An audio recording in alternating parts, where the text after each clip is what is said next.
Orta Asya'nın vazgeçilmez koruyucu köpek cinslerinden biri Türkmenistan'ın milli değeri kabul edilen alabay köpekleri. Bu köpeklerin kökeni yüzyıllar öncesine dayanıyor. Ağırlıkları 100 kilograma kadar çıkabilen alabayların ayağa kalktığında boyları 2 metreyi buluyor.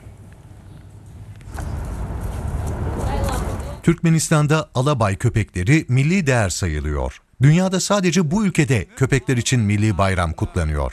Meydanlara heykeli dikiliyor, halılara motifleri işleniyor, uğruna şiirler yazılıyor, güzellik yarışmaları düzenleniyor.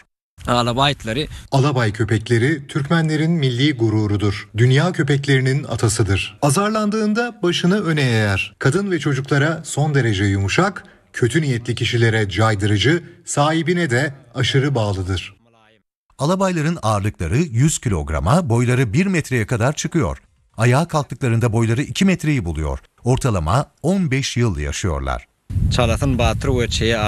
Hızlı, cesur ve çevik olan alabaylar oturduklarında ayaklarını birbirinin üstüne koyuyor. Renkleri de yaşadığı coğrafyaya göre uyumlu gelişiyor.